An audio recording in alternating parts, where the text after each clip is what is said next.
Basically, as you all know, we are going to start the Sutta teaching session. Basically, we are not taking a particular Sutta, but if you have any meditation related questions, you can raise them and you can raise your hand.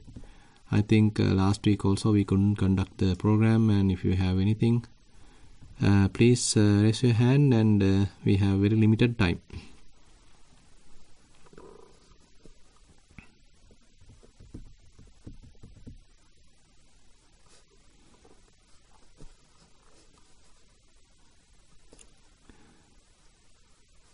Nobody wants to start, Jennifer.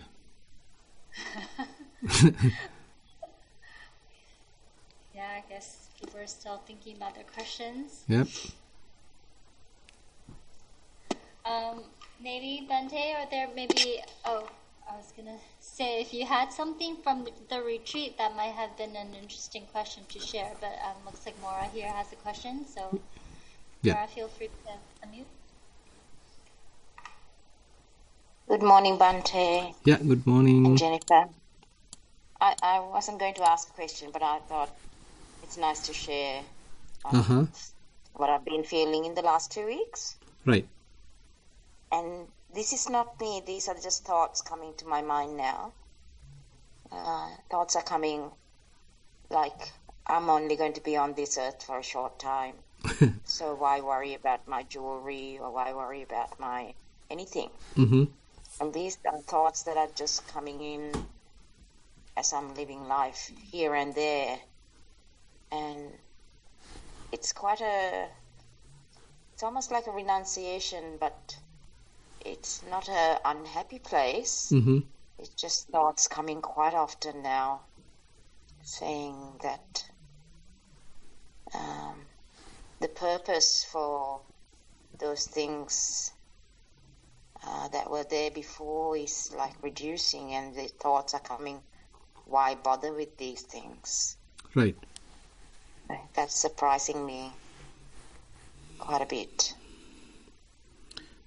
I mean, merely rather than you seeing the content, you better observe how they are coming and going, because you, irrespective of the content, all the thoughts are conditioned, and they simply recognize. I mean, you can simply recognize how they are appearing, and then after a while, if you are not interacting or if you are not interfering in them, they naturally will pass away. So as much as possible, try to do like that. So if you are going to the content is kind of deluding and deceitful. Okay. Yeah. So thoughts are actually a very good area for you to explore, in a sense, to understand the true nature, how they behave in a way.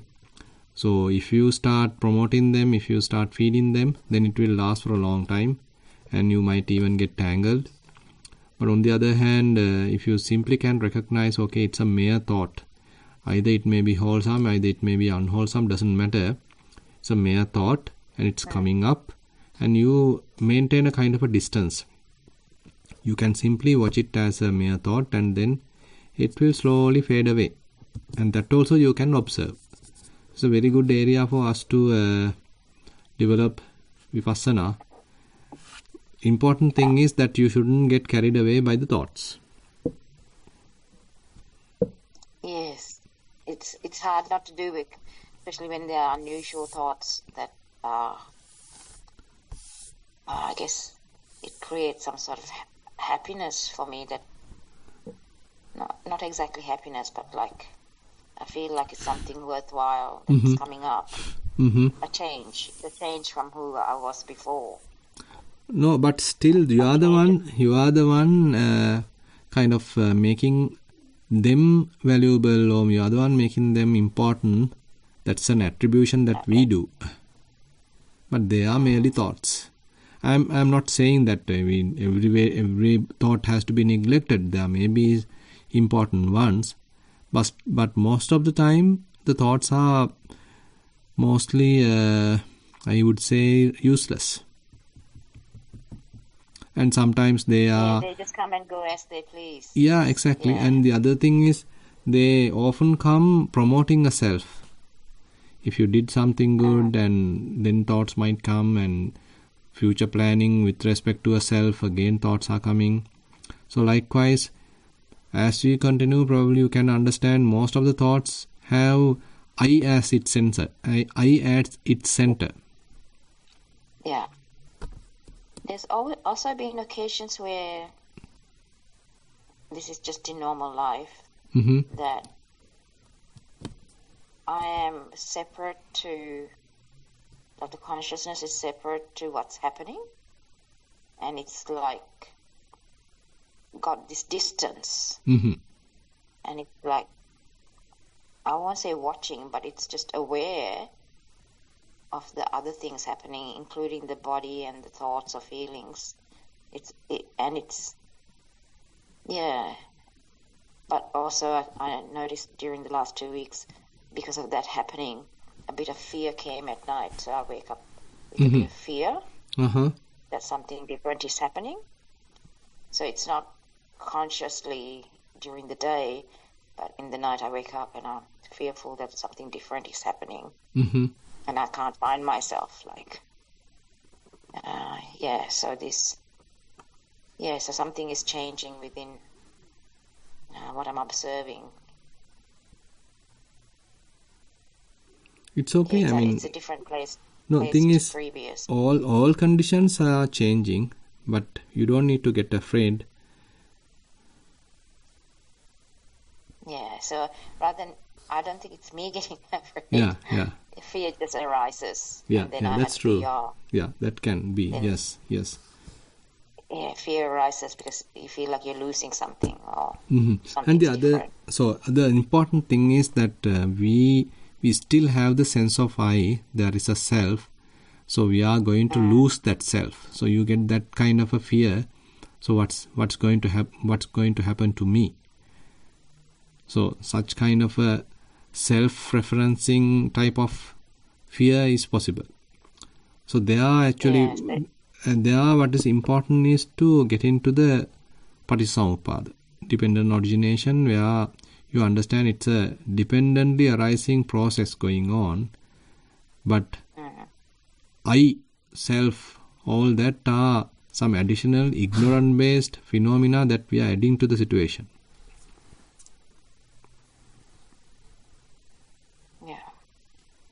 Yeah, so the fear is something about how is it going to unfold in the future, what is going to happen. A little bit like there's like uncertainty, there's no knowledge about how things are going to happen. Right. Like no control, no knowledge. Yeah, definitely. So I think that's the main. So those are thoughts related to the future. Yeah. So, I mean, if you entertain them, if you promote them, then many thoughts will pop up. So that's the problem. But if you merely can understand, okay, there are many thoughts. I mean, future hasn't come yet.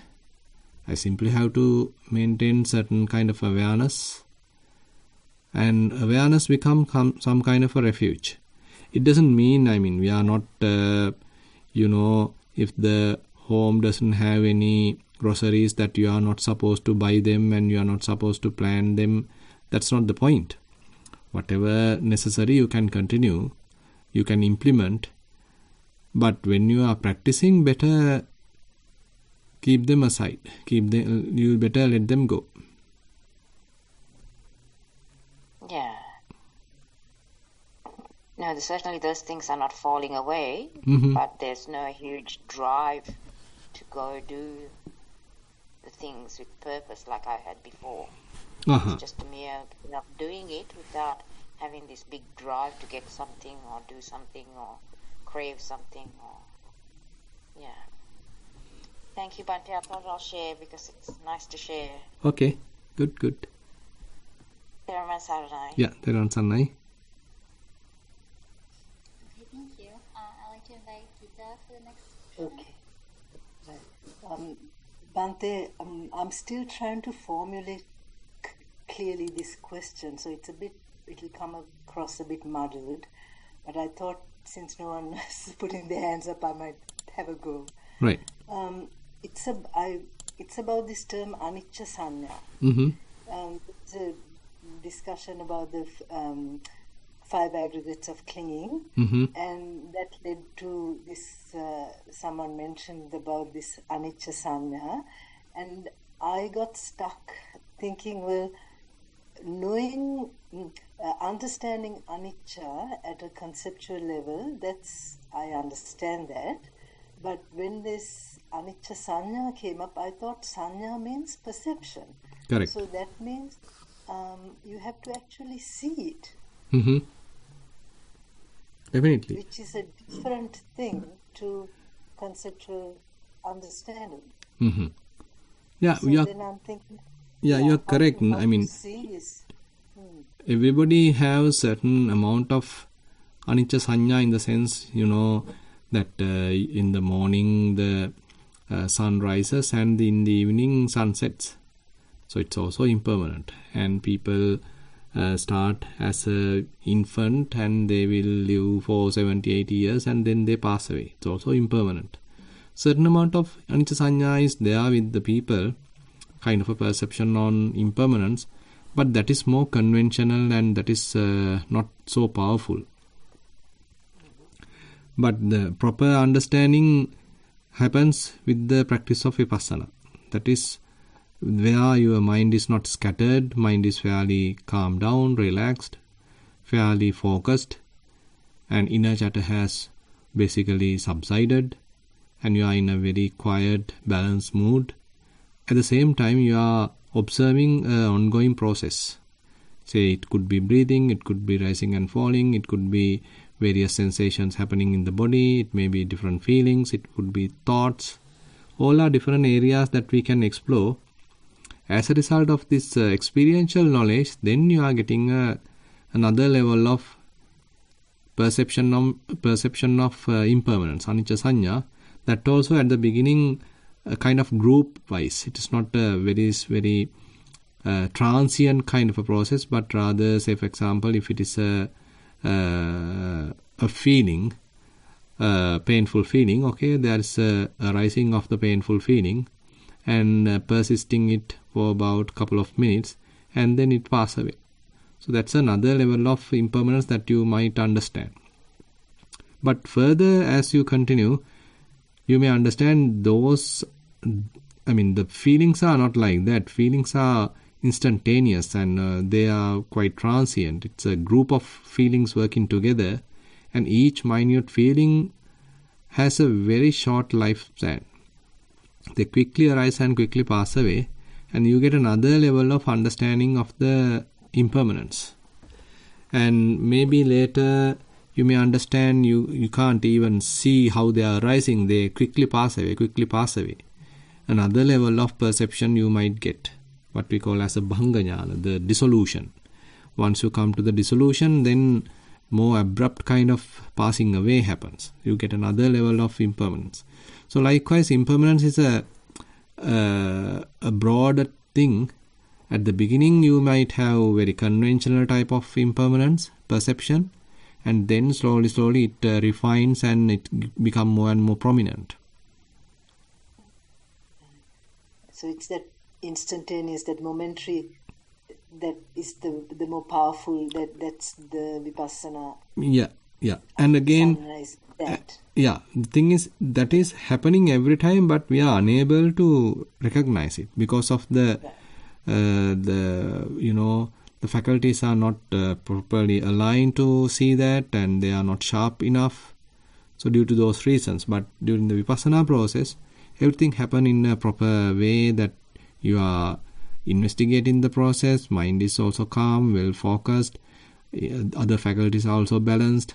Then you have a better chance to see it thoroughly, observe it carefully, and it's based on the experience. It's not a book knowledge. It's not a hearsay. Simply you observe it carefully. Okay, thank you, Bhante. Okay. Thank you. I'd like to invite the next person.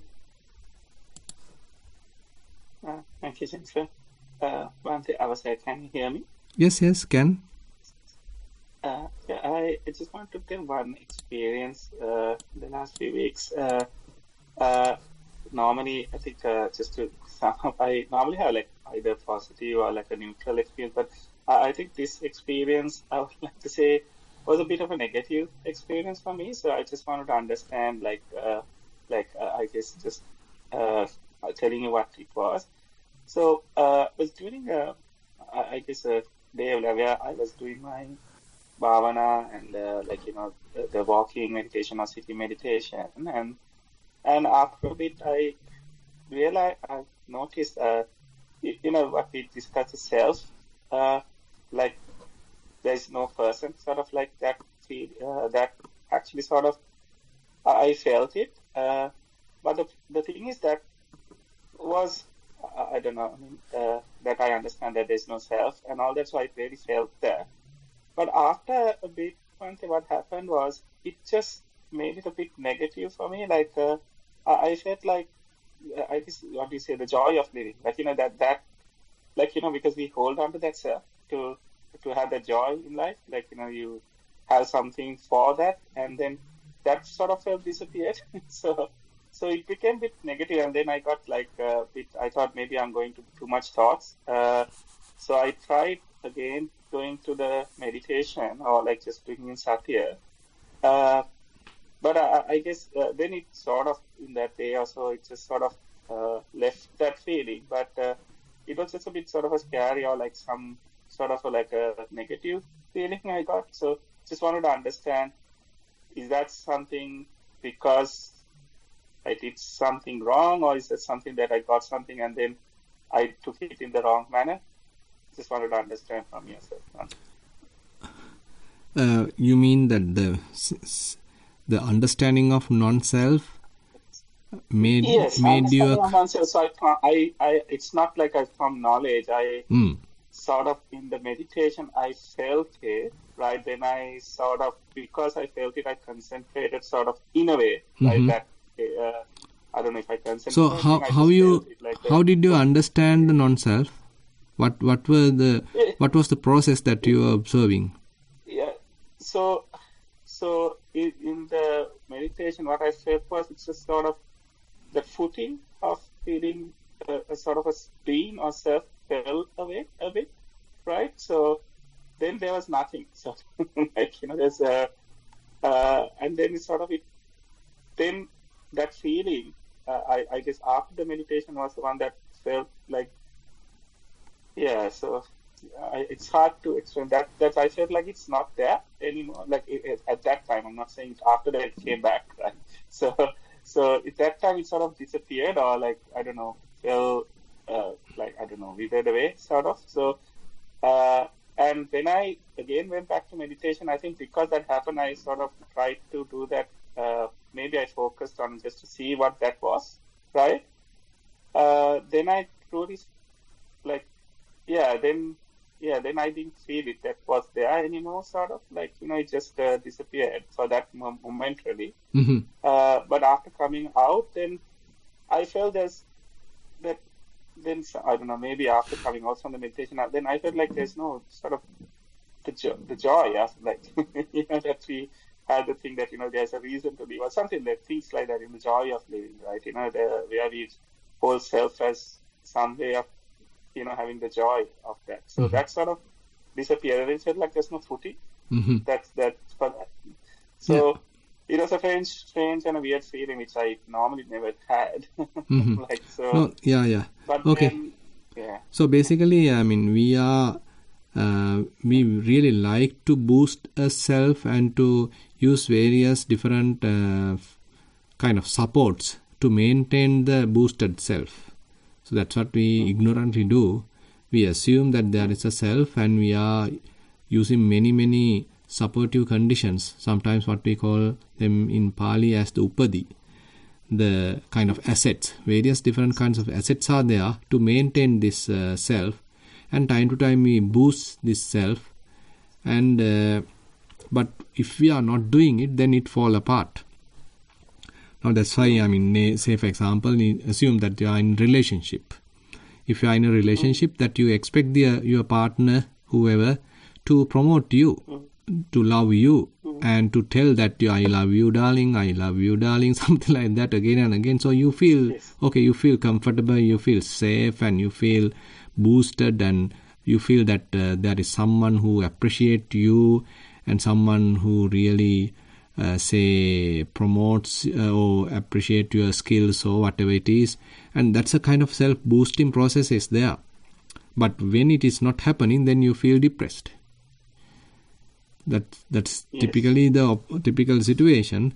But in the practice, so we have to have certain amount of wisdom to understand. That's what even previous question I have mentioned. So this is a kind of a conditioned process happening. Certain conditions are there, certain causes are there. As a result of those causes and conditions, one condition is the ignorance, and as a result of that, we presume to be a self. We presume there is a self, and now we want to continue that. And we being a person, an individual, we perform various activities, and then we feel this sense of self is more boosted, more stronger, and we like that. But on the other hand, when that ignorance is abandoned, when the conditions are fairly subsided, then the process is happening. Kind of a process is happening, but we can't find a self because we are not ignorantly making a self.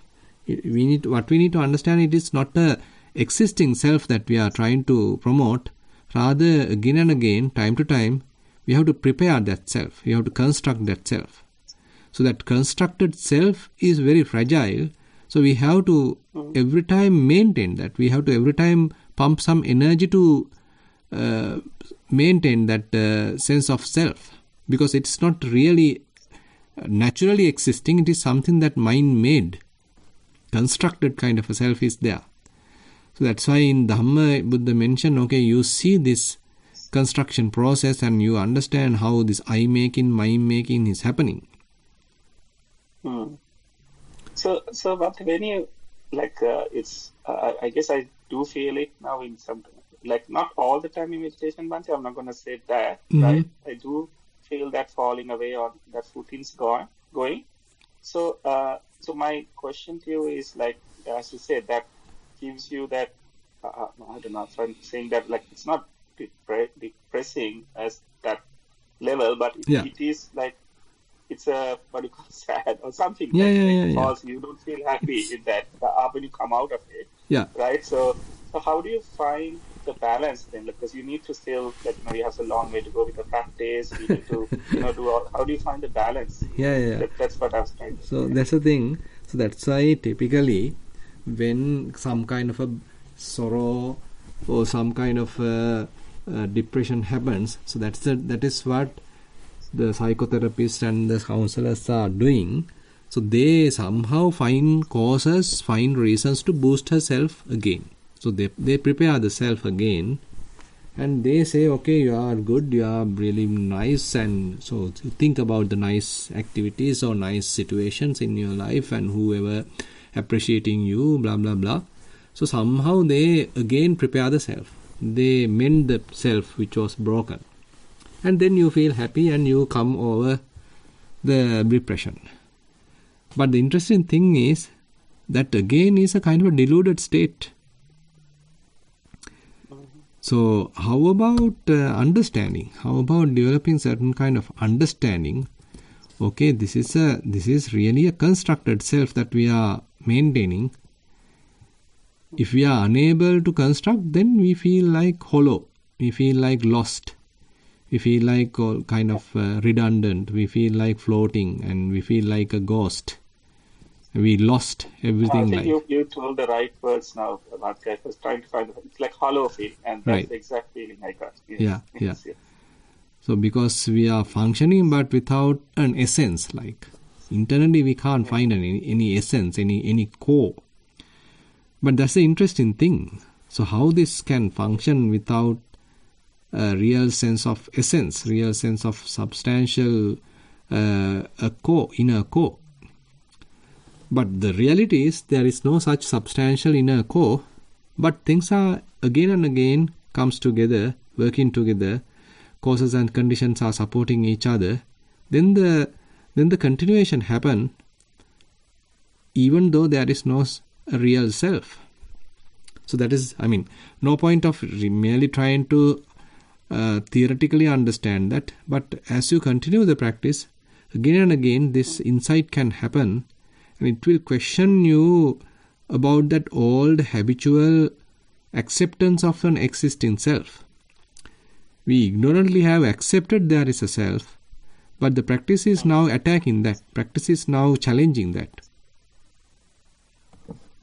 Okay. So I guess what you're trying to say is, I'm just trying to summarize so I get it from my end, is that when the practice, like when I feel that from the practice, just accept it and then, like, I just don't make a big deal of it, sort of, and just try to go with the practice. Is that sort of the way you're sort of saying, Bhante? Like, yes, that's very much like that. Yeah, very much like that, because it slowly you become mature to accept it. Because immediately we can't accept it because our faculties are not yet grown. So it's kind of fearful, frightening. Yes. So it's difficult to accept it. But when it happens again and again, then you slowly you start maturing it. Now, say for example, when you are trying to ride a bicycle, and at first it appears very, very difficult, because how to drive a bicycle using two wheels? There is no other mechanism to balance it. There is no other support, just the two wheels. So then, theoretically, logically, when you are thinking, it's very difficult. But at first, when you try, again you fall. Again you try, again you fall. But as you continue, then you get a little bit of balance. Okay, you can ride it for little bit of distance. Then you can ride it for another little more distance. Then you start recognizing, okay, I can balance it, I can ride the bicycle. Same thing here. When you realize it, you might fall, you feel frightened. But again you continue. Again another day you realize.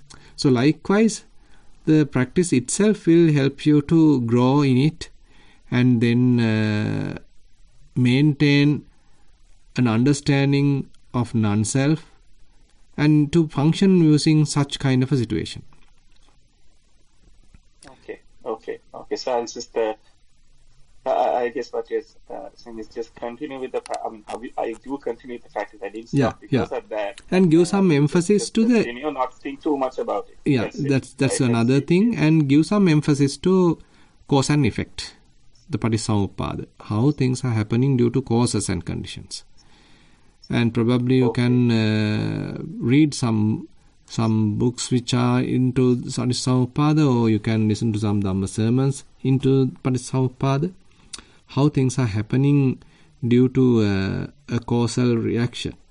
And on the other hand, during the practice also give some emphasis to that. Say for example, if you are getting certain feelings, how the desire arises due to feeling. So feeling becomes a kind of prerequisite for the desire to arise. And as a result of that, later probably the grasping happens. So the grasping to happen, a feeling and desire becomes a kind of a prerequisite. So likewise, all these chain reaction is happening due to previous condition. Previous condition become a prerequisite, a kind of approximate cause. So try to use such kind of an understanding, and giving emphasis to Patissamuppada is also very, very important. Okay, Bhante. I was actually listening to your Dhamma sermons some time back about Satara Satipatthana. There's a long list, about 15 or 20. So I was in the Skanda one that was there. Yeah. So I was continuing that, and I also listened to the Madhupindaka Sutra, which I think James played last time when you were not there. So I listened in both languages, right? So that was an eye-opening as well. That was a very nice thing to listen to, like especially the Madhupindaka Sutra. I think that was very nice to listen to. Right. To talk about the Chakku Vijnana and how things, what what Lord Buddha understood and sort of told us. So it was very nice to listen to that. I think that, yeah. And I noticed one thing with Bhante with that, just to, sorry to say that, like with the how you had explained, from the Buddha's teachings, that when you have the eye, the chakra in an eye and an object, and then a chakra, the third thing happens, and then how the cause, the effect comes in, how we but all of that still goes to the, in a way, to, like, what do you call, the thoughts, right? I mean, at the end of the day, what I noticed is, like, if I noticed a bottle or something, I just looked at, because after listening to that sermon, I just started thinking, well, how do I react to something? So I looked at a bottle and and I just noticed, the first thing I noticed, how my mind is rather than saying a bottle, it just says the blue color, like the bottle was a blue color. So it's finally, it just says, like, it tries to, rather than identify, at least from my end, at least what I captured, I'm not sure it's right or wrong, it said, the first thought, it's like, it just comes blue, and then it goes to, like, bottle, and then it identifies that. So that was a nice way of looking at this, listening to the sermon. Yes, that's all right. And the other thing is, now, when we have the perception that I am here and I see a bottle, that's whole process is ignorant. Actually, all these chakku viññāna, sota viññāna, all are ignorance based. Because certain amount of ignorance is there, so we are working on the subject-object duality. So that itself is fairly ignorance-based model. So that is on which actually we all are operating. But when when certain amount of wisdom is there, so that kind of viññāna may not arise. But that you don't need to worry right now. You can continue the practice. Later we can talk about that. Okay. Yeah. Thank you, Bhante. Okay. Yeah. Yeah. Okay, thank you. I'd like to invite Mora again. Thank you. I have a very quick question. When you were answering Gita's question, you touched on Bhanga Jnana, where you might see impermanence in a certain dissolution way. I just want to know, is it something that repeatedly you have to experience, or does it become, once you become an Arahant, is it permanently like that you experience? Yeah, we can't say so. I mean, at a given moment, at a given period, when you are into thorough investigation of phenomena, at that instance you may experience it, but I can't say that continuously that you have the Bhanga Jnana. Yeah. I've experienced it once. I didn't know what it was till later when I read it in a book. So, but it lasts a number of minutes. I wasn't in meditation. But I can see impermanence as, like, when I'm just looking at the air or whatever, everything is shaking. That happens very often. But that Bhanga Jnana only happened once, and I, in a way, was worried at that time that it might happen again and again, and how am I going to deal with this? But certainly it's not something... But the thing is, you can, now, when these knowledges happen, actually the important thing is the impact of it. So as a result of these knowledges, are we able to abandon things? So are we able to let go of things in a more natural, more relaxed, more smooth manner? Because rather than grasping and holding to a sense of self, are we able to live in a more relaxed, more calm, more quiet, non-grasping, well-balanced state of mind? So that would be the kind of impact of the knowledges in a way. I noticed that it was organic. It wasn't me. But I went through the whole chain and ended up in equanimity. Right. Yeah, that's correct. Number of days. Yeah, excellent. Days, and then you have, because it's not you, it's an organic process. It just happens, but you experience it. Correct. I didn't know Buddhism at that time. I had to read it and then contemplate. Oh, that's what happened.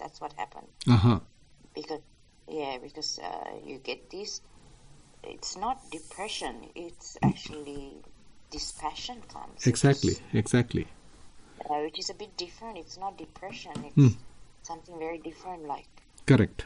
But, yeah. And I was wondering when those states arise, whether to balance it out, whether you had to do something like loving kindness or Yeah, that's also fine. Sutta or something to get you through, because when you first experience it, it can be quite life-changing and unusual. Correct. You are correct. I mean, if you feel that it makes you a little unbalanced, probably you can go for that kind of little bit of samatha practice to little calm down yourself, tranquilize yourself.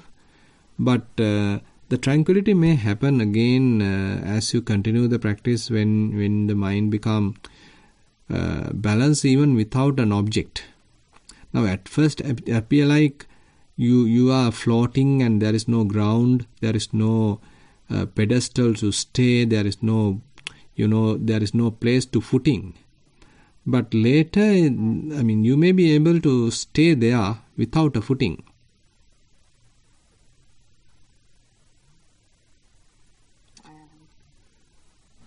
I'm not too sure what you just described. I'm not too sure. Yeah, now thing is, now say you are observing certain phenomena, how they are quickly arising, passing away and all that. As a result of that, they say you get a kind of an understanding, as you said, it's a Bhanga Jnana or whatever. And then the result may be, okay, you give it up. So the mind doesn't want to associate that anymore. So mind finds its own freedom, kind of thing. It becomes, rather than focused onto a particular phenomena, mind release every phenomena and just open up. Yeah. Thank you, Ante. Good.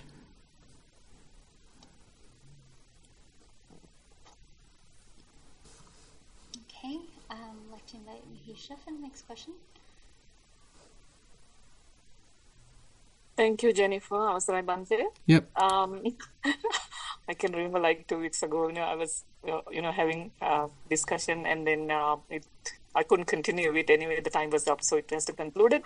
Anyway, those 2 issues that I was sharing with everyone, I actually worked on, I listened to a couple of times the advices that you gave that day, the recording. And then I worked out on that, and then actually it was easy for me to work out. I feel like it's easy when those thoughts coming in. I worked out on them, and then I realized that actually those are the ones which were just there and in the mind, somewhere in the corner. And then when the mind is clear, it's like the pond is clear, then you see the depth of the pond, and then there are some debris in it, something like that I see. And when I see the debris, and if I give value to it, it pops up, it's coming up. And then it's occupying my space. I actually saw that. And then a couple of times I saw that during the day. And then I just looked at it. And when I'm just looking at it, I feel it's there, and then it's good about it because I'm not taking it up. So it's underneath, and I just keep moving, and it doesn't trouble me as the way it did before. So the reason that I was feel like, because I'm not giving importance to it, it just stay. And then I realized that, okay, it's just something that when I make myself to think about it, or when I try to manipulate it, it actually comes to the surface. Otherwise, it's just stay.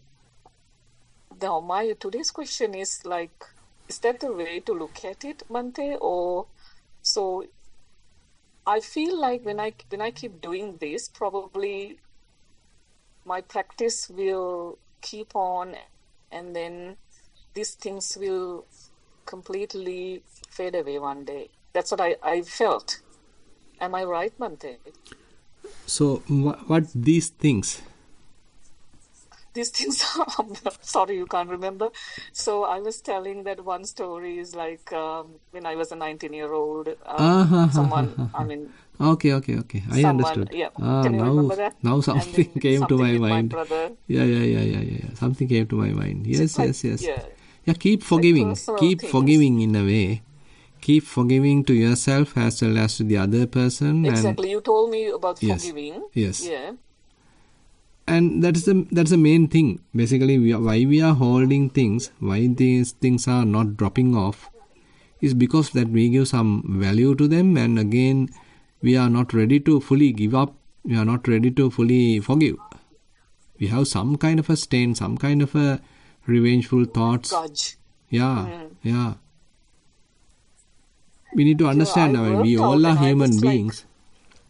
So once I worked out and get over it, I feel like kind of, it's not happiness, it's like kind of like neutral feeling. Definitely. Not It's okay. sad and not happy, and I feel like, yeah, that's it. Yeah, that's okay. Something like that. Yeah. I mean, the upekha, the equanimity is more closer or more aligned with the wisdom. Not the happiness, And I not feel the very light. worry. Yeah. Very light in day-to-day things like Very good. back in before. Yeah, that's pretty Back good. in before. Definitely. That indicates that it's happening. Because if you feel lighter, that means the mind has given up, mind has unloaded a lot of that past incidents, and the mind is simply maintaining a kind of a relaxed attitude. That is very, very important. Yeah, then I looked at like what I did kind of wrong, in simple terms, is actually taking those debris to the surface and then not letting them be in where they are, and then didn't move on. That's why I was like reversing myself. That's what I felt. But on the other hand, if that debris is coming to the surface, you don't need to put it back, or you don't need to suppress it. Let it come just look at it. Yeah, exactly. Yeah. That is a healing process. So better let the mind heal by slowly abandoning the debris. It. Yeah, exactly. As it is. Yes, definitely. Yeah. That should be the process, rather than we never allow it to surface up. Yeah. So rather than compressing, just watch it, look at it, and look what mind does for that, and any reactions. If there are reactions, watch it. That's what I thought I will keep on doing. Yeah, and again, you can pump a little bit of metta, kind of a loving kindness, kind of an acceptance, and forgiving. All that are very positive qualities. Forgiving. Yeah, all that are very positive qualities to heal ourselves. Yeah, thank you, Bhante. The other thing that I wanted to ask, like one of my friends actually asked about what is nowadays, like there's a Sajjayana happening in Ripplebrook, Patthana. So really? Someone asked, what's the meaning of Patthana? From me, because she said her mother asked. And then I said, as I know, the word Patthana is pihituveema or established. And normally the way that I learn is the Patthana, you have to Patthana the mind. Satipatthana. So that's the word I mean 2 words that I heard. Right. And that's what actually we're doing. I think that's what Buddha expected us to do. Yeah, Buddha expected that. And then Buddha expected. I thought I will. Go ahead. Yes, Bhante. Go ahead. So I told her like that, and then she said, no, the mother is saying Patthana Sajjayana Karanda. So something like that. So then I said, okay, I haven't heard about it, but I will check on it. So then I just had a bit of a research done, and then I found like a nice set of like sutra, I mean like a Sajjayana sutra. And then I actually went through it by word, and then I found a translation together with that. So the Pali verses are there in one side of the paper, and the other side there's a Sinhala words. And I go through word by word, and then it's interesting. And I thought I should ask from you, like, And I felt like interesting to learn what Buddha said over that Patthana Sutra. No, There Patthana, is something like that. yeah, Patthana Sutra is not what typically they may be reciting. They may be reciting the Patthana Prakarana. So that's a Abhidhamma text. It's a very comprehensive text talking about the comprehensive causality. Now, typically, the causality is explained by the Buddha. Iti imasming sati idang hoti masupada idang uppajjati. Imasming asati idang nahoti masa nirodha idang nirujjati. When this is available, this is also available. When the arising of this also arises. When this is not available, that this is also not available. And with the passing away of this also pass away. So this is a very core principle that the Buddha asks us to understand. Even though it appears like... you explained it a couple of times, I think, and yes, I was listening to that, isn't it? Yeah, but apart from this, so there are 24 different kind of explanations with respect to the causality. So based on that, there are many descriptive information in the in this Patthana Desana. So yeah, that's a very, very comprehensive explanation, and mere recitation and mere listening doesn't give much. It's a fairly comprehensive, very complicated kind of a situation. But if you little bit analyze it logically, try to understand it, and that may have some kind of an impact. But basically, the important thing is what it highlights is that how things are functioning without a self. Various causes and conditions are there, and those causes and conditions are they enumerated in many different ways, and highlight ultimate goal is to understand the non-self. Things are happening without an external force or without an external God or something, but a causal reaction is there. So the essence has to be that. So that is my understanding. So basically all that, even the Abhidhamma, even this Patthana, the whole thing has to emphasize, okay, the kind of things are happening, but there is no inner core, there is no any essence, there is no any self. So the non-self has to be the teaching that is very much highlighted. Has to be the one has to be highlighted. But if we are simply listening, if we are simply reciting, and if we are arguing and try to memorize each and everything, then it becomes a fairly intellectual exercise. Yes. Yes, Bhante, I went through it like word by word, and I feel like it's explaining like how Rupa, get in touch with, I and the cause and effect situation. It's over and over again, repeatedly. It's explained in different versions. That's what Correct. I felt in surface. Correct. And then I get back to my, the teachings that I have received and what I'm practicing, and I feel like this is all like we tried to, do a research and analyze how this works. Mm-hmm. So that's actually, I don't know whether it's necessary to move on with the path. That's what my question was. I was asking question from me, and then I thought, okay, I should ask from you whether it is necessary to explore on it, because I felt interested, because people, when someone asking the question. Mm-hmm. So is it not necessary, isn't it, Swaminathan? It depends actually. It depends. The thing is, sometimes people have different interests.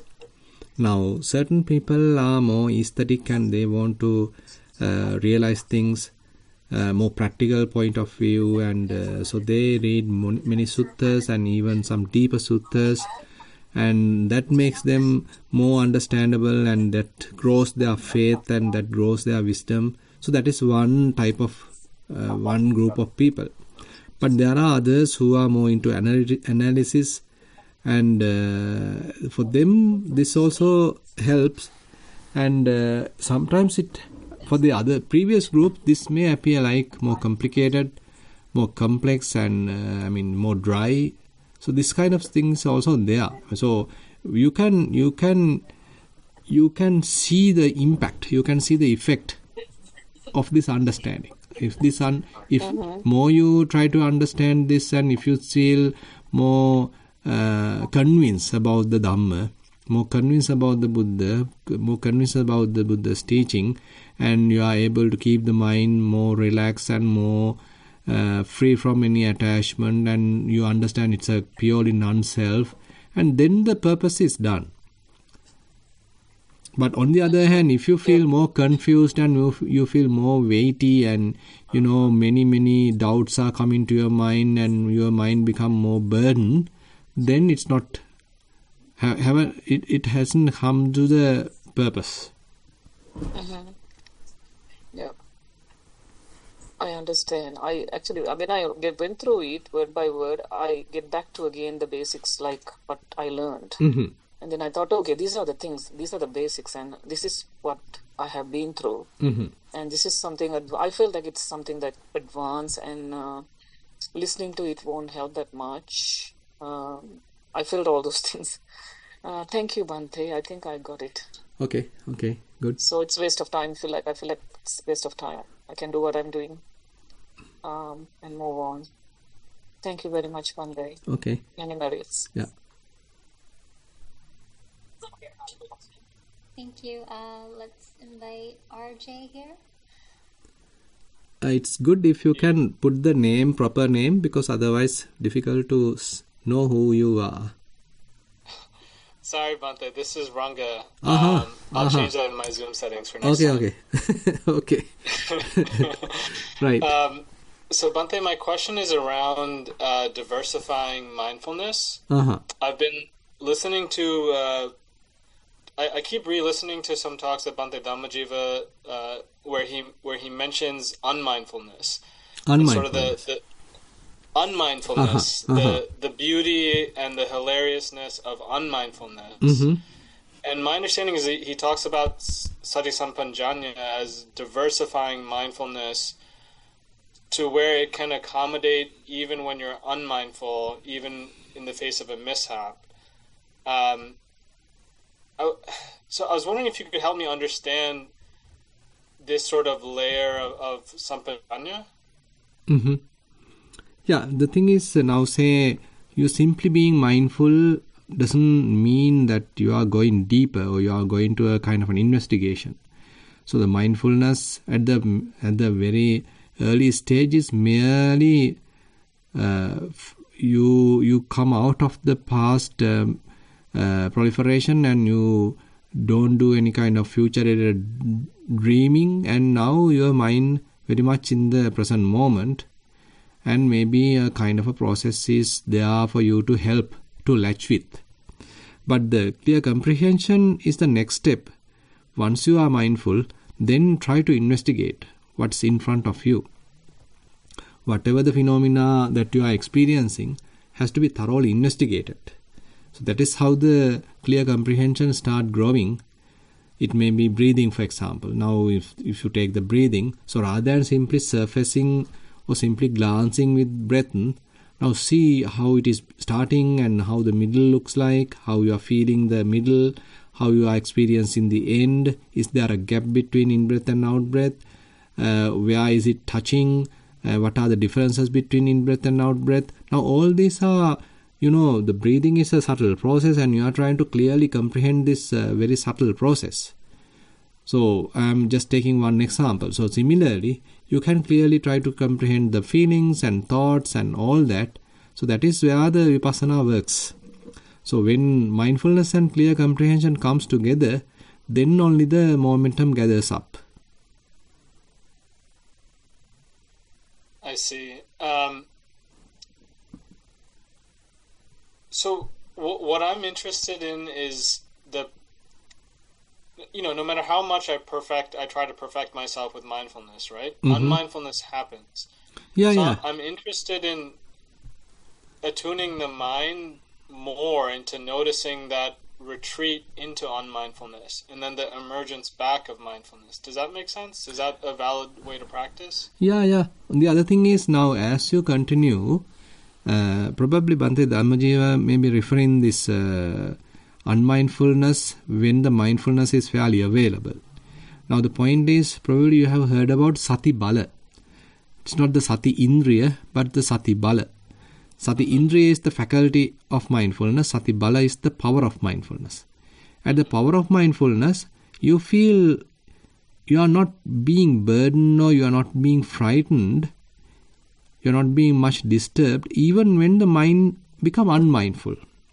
Because you know how to handle it, you know how to, again mend it, you know how to again establish mindfulness because you have some hands-on experience and you are not worried much about the unmindfulness either because you can quickly become mindful.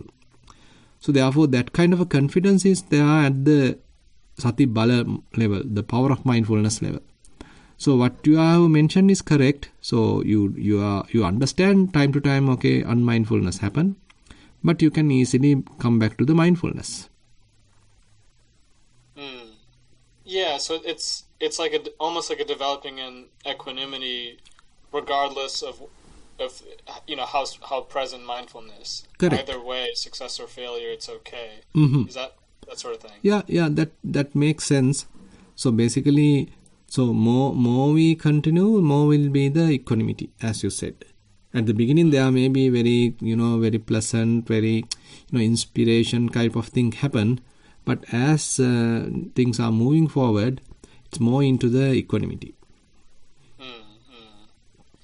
Thank you, Bhante. And my last question around this, I heard that Venerable Nyanananda had said something to the effect of mindfulness on the body leads to jhana and sampanjanya leads to insight, something like that. Can you speak to the difference? Like, is there a biforked path here where one direction goes to jhana and one direction goes to insight?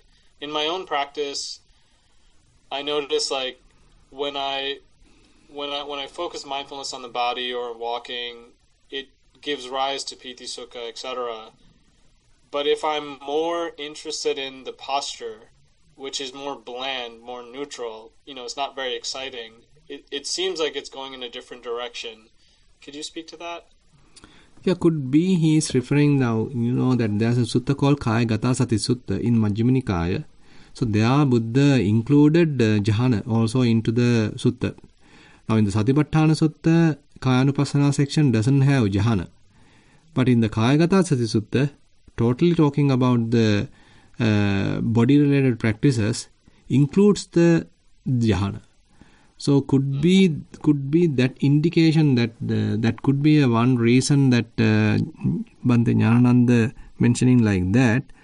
On the other hand, now as you mentioned, now when you are paying attention to the body and with some balanced mindfulness, the body become tranquil and become calm and become lighter, and it become more into the samadhi kind of concentration. And mostly without much thoughts, without thinking, sometimes you might get into the second jhana. It might be possible. I can remember another sutta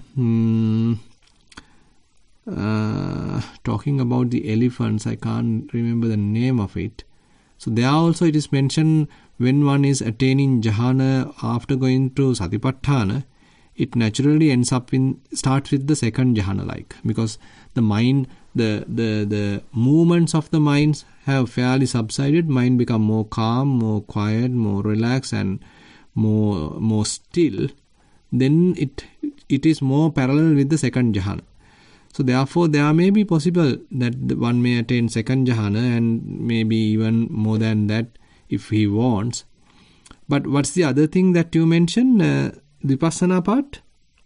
That's sampanjanya sort of in a different way. So basically one path goes towards jhana, but sampanjanya goes towards vipassana. Definitely yes, because now in order for you to attain jhana, you have to have a very limited comprehension in the sense, if you are trying to do more investigation, more thorough investigation, you are more biased with the wisdom. That is the vipassana path. On the other hand, if you are simply merely glancing, You may be using the body, you may be simply using the breath, still in the Kayanupassana, but you are merely glancing, you are not looking at it in a penetrative way. Then it is not into Vipassana, it may be more into the Samatha, it may be into the tranquility, it can take you to the Jhana. Correct. So penetrative way meaning more understanding. More understanding, more into Vipassana, that you are promoting the wisdom. Okay, so I thought the wisdom path, like it goes to where there's no thinking, there's no like a non-verbal. Yes. Why not? Now here penetrative way of looking at it does not mean that you are thinking. Your mind is quiet. Your mind doesn't have thoughts, but you are looking at it in a very sharp way, more attentive way. You are doing an investigation without thinking. I see. Now don't take it wrong. Vipassana does not mean that you are thinking about it. Thinking is one aspect of developing wisdom, but here in the Bhavanamaya Prajna, where the experience-based wisdom, so you already have a focused mind, very quiet mind. Mind is free from thinking, mind is free from inner chatter. Now that mind is capable of seeing things properly. It's a samahita mind. It's a fairly attentive mind. So in front of you there is a process which is a conditioned process, and you are carefully investigating that. You are looking at it in a penetrative way. It doesn't mean that you are thinking about it. You are attentively looking at it. I see. Thank you very much, Bhante. Okay. Thank you. And then Priya, feel free to unmute. Thank you, Jennifer. Can you hear me, Bhante? Yes. Bhante, I listened to one of the recordings, Q&A recordings of you, where you mentioned standing meditation. I'm wondering whether it is the same thing as sitting but just standing, and when we should do that? Yeah, very similar. Rather than sitting, you can stand up and pay attention to the whole body and the bodily processes. Particularly, it is good when you feel drowsy, when you feel, that you feel that you still want to continue your practice, but the symptoms of lethargic or any laziness is popping up, so you want to cut it off. You want to fight with it. Then you can simply stand up and try to continue your practice. Because interesting thing is, while standing, you are putting certain kind of inner energy to maintain the posture. It's very unlikely that you fall asleep, because your mind is very well aware that if you fall asleep, you may fall. So therefore, a certain amount of additional energy is automatically taken to or pumped to the system, so that makes you keep awake. And so the standing is another good posture for one to practice. And particularly even when say we are in the Vipassana, so you can even keep your eyes open and see how things are happening while standing. Yeah, thank you, Bhante. That's going to help me a lot. Yeah, when drowsiness come, I can try that. Thank you very much, Bhante. Thero Sannai. Okay, Jennifer, I think we have covered 1 hour. Shall we wind up? Sure, Bhante. Okay, I think you are going to continue with some other activity, right? That's right. We will continue with a meditation, group meditation. Okay then. Then I'll leave. Then Thero Sannai.